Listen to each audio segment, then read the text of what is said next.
Welcome back to Tales from the Shelf. Gamera, the Giant Monster, or Gamera, whichever you prefer.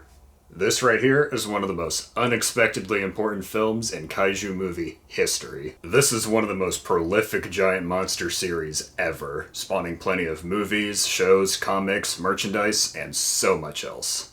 Now to get this out of the way right now, it is very easy to compare Gamera to Godzilla, which is appropriate. Both monsters originated in the mid-20th century in black and white before later switching to color. Both started off as villains, but later on became heroes, fighting off a never-ending army of other monsters. And both spawned an absurd amount of sequels, each weirder than the last, before eventually being rebooted predominantly in the 90s. Godzilla has and will always be the more popular franchise, that's just the truth.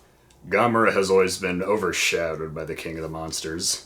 Myself included, I prefer Godzilla to Gamera any day of the week. But I still love this series very much. I mean, just take a look at what I got on for this review.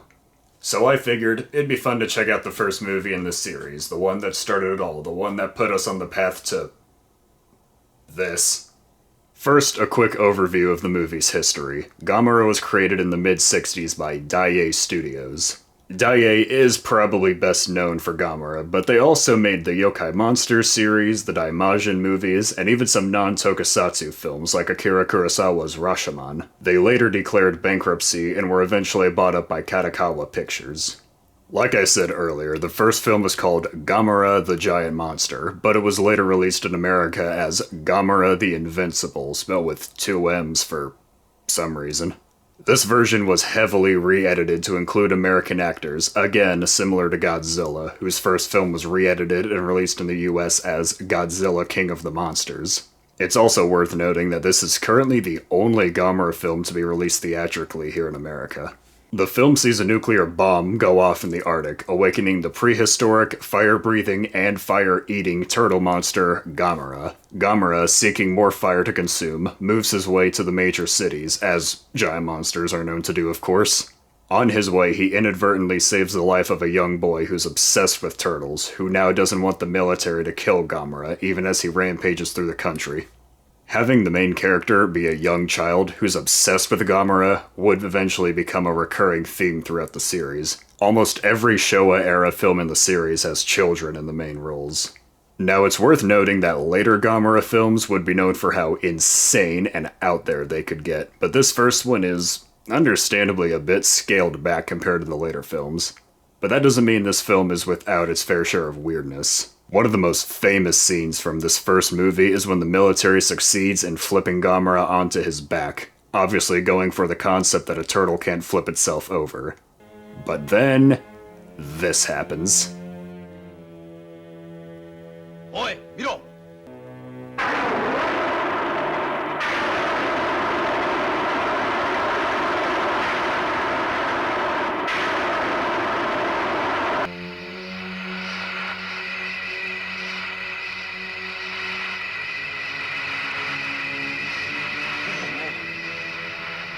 Yeah. The image of Gamera spinning through the air like that would become a trademark of the series, repeated in every movie afterwards. It's so insane for a kaiju movie of this era. Sure, Godzilla films eventually got pretty strange, but this is the very first Gamera movie, and this image is already burned into the viewers' minds. It's hilarious. Now, even though this movie's pretty old, I don't really want to say too much about the actual plot. This is more of a movie you have to see for yourself, rather than hear about. So the only thing I'll say about the ending is that it's actually a very creative way to get rid of a kaiju. Most movies of this era would end with the monster dying, but Gamera doesn't always play by the rules, obviously. Now, even though I've talked a lot about the film and my fondness of the franchise, I can't really say this first one's a major classic. It's important for sure. It launched a whole series to rival Godzilla, and Gamera has become one of the most famous movie monsters of all time. But this first film is just okay.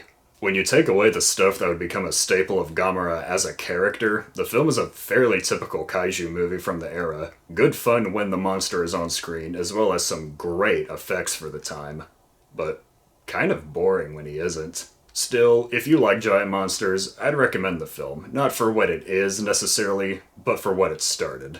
Referring to Arrow Video once again, they've released the entire series on Blu-ray in these neat little box sets. So that's all I really have to say about the first Gamera film. While I did want to talk about the actual movie, this was more so a chance for me to explain the franchise and set the stage for all the later movies. So down the road, you can look forward to the rest of the movies getting covered here, because we got just one movie down and the fun is just getting started.